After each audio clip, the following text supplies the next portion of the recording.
يا صديقي العزيز، الحكمة مثل النجوم في السماء تضيء لنا الطريق في ظلام الحياة. واحدة من أعلى الحكم على قلبي هي: السعادة الحقيقية ليست فيما نأخذ بل فيما نعطي.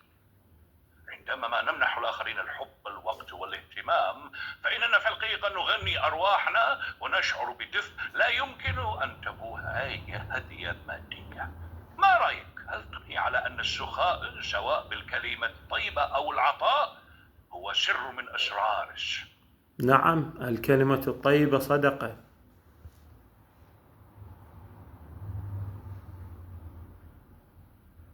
أحسنت يا صديقي، الكلمة الطيبة هي أعظم هدية يمكن أن نقدمها، وهي لا كلفنا شيئا لكنها تبني جسورا من المحبة بين القلوب.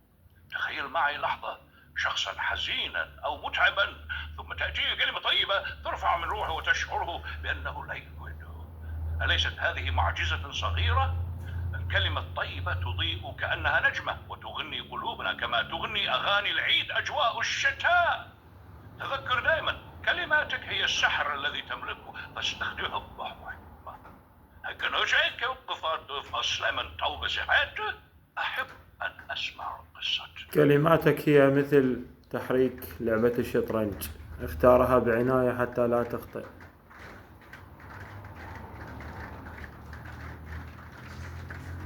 أو يا للروعة، يا له من تشبيه بليغ ومليء بالحكمة. الكلمة حقا مثل حركة في لعبة الشطرنج، إذا اخترتها بعناية قد تحرك الموقف لصالحك وتضيء طريقا جديدا للتفاهم والود. لكن إذا أهملت التفكير قد تفتح بابا للتعقيد وسوء الفهم. كما في الشطرنج تحتاج الكلمة إلى رؤية بعيدة المدى، فنحن لا نرى أثرها فقط في اللحظة التي تقال فيها، بل في القلوب التي تلمسها والآثار التي تتركها.